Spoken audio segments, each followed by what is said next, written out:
Alison Belton, Chief Executive Pembrokeshire Tourism. It's a big day for us here. You can see Oakwood in the background. Today we've got three politicians with us, two for the Conservative Party, Simon Hart and Stephen Crabb, representing their constituencies, and Paul Davis, Assembly Member. Pembrokeshire Tourism tries to take the main parties out on a tour around the county, generally once a year, to look at issues affecting the tourism operators, but also, of course, affecting the visitors as well, because at the end of the day, that's what tourism's all about, having fun and smiley faces, having a great holiday. So today we're starting off at Oakwood, looking at the operation there, meeting the marketing manager, Anthony Crowdy, talking about the operation and the numbers that they're getting through, where the customers come from. We're then going to be going to Mr and Mrs Lewis, David and Eleanor over at Caniston Oaks, which is a Gold Award 5-star Visit Wales bed and breakfast, which is absolutely stunning. The next port of call will be the Retreats Group, which is at Penrhw Abbey in St David's, having lunch there and also meeting some other members of Pembrokeshire Tourism who've been invited along for a focus group. And the focus group will focus on issues affecting the industry, from VAT at 20%, one of the highest rates in Europe, through training, skills, marketing of Pembrokeshire and on Wales, planning issues, rural rates relief, to mention just a few there. And we'll be finishing up the day with a smaller focus group at the Farmstay group, which will be meeting Jen Patrick and other members of Farmstay at East Day with Stephen Crabb, Simon Hart and Paul.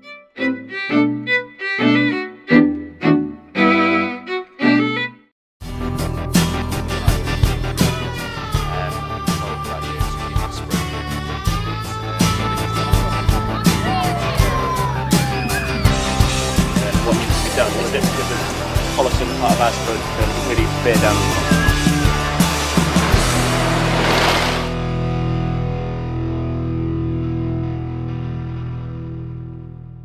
You have to find out from Oakwood that their secondary spending is up, whereas most people will tell you that actually the customer spend is down. So they must be doing something right. Also interesting to find out that they're getting ready, not necessarily next year, possibly the year after, to spend on another big one, because they haven't spent on a big one since speed was installed some 5 years ago. Seasonality, the old-fashioned, long-standing issue. They're talking about being open until the end of October and opening again at the end of March. So I guess they're talking of the same sort of 6 months opening that they have been doing for the last few years. Blatantly, there are different tensions because it's owned by a Spanish company, and this is only apparently the second theme park that they own. The Spanish companies seem to specialise in aquaria. So they've got one theme park in Scandinavia and one in Wales, and it sounds like they're learning the ropes before they consider whether they should invest in another theme park elsewhere. Overall, it's looking pretty good. There's some bits of it which are tired, but they're talking about spending a lot of time and attention and doubling their maintenance team this winter to make sure that those bits which aren't perhaps looking as good as they might will definitely be improved in time for next season, so that there should be some general uplift to the quality offer.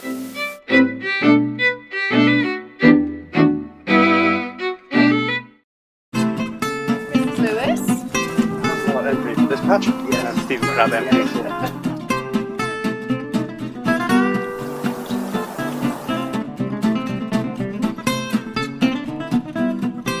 We're never going to get out of this rocky sort of recession, not recession, recession. No one's got the confidence in it. Well, do you want to talk about your thoughts on sort of... So, we have been pressing the Welsh Government as far as... Caniston Oaks today, Pembrokeshire Tourism raised the following issues with the MPs regarding banking, about interest rate charges and also about bank charges in general. The problem with the banks is that they're not really lending money at the moment, and I don't think, although they say they are, they're probably it's probably people's refinancing is what is actually happening. So there's no new money coming into the system, and banks are charging anything between 2.5% to, we've heard today, 7% over base rate, which is giving businesses issues in terms of financing and funding moving forwards. So it's costing them a lot more money to borrow no more money, and yet when interest rates start to go up, then this will impact greatly moving forward.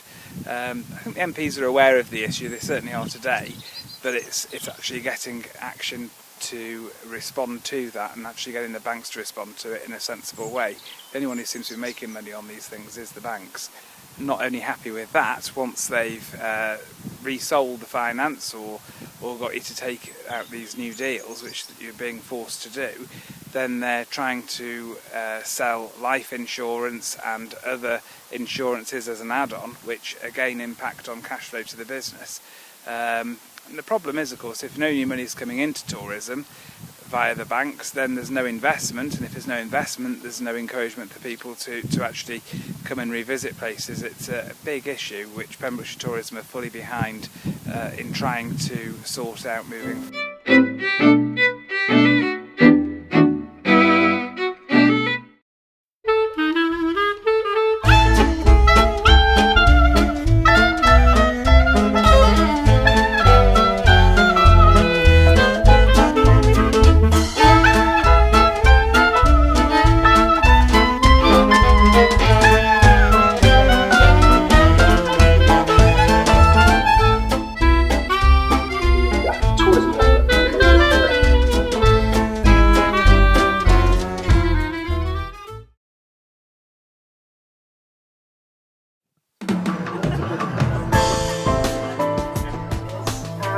This is where our golden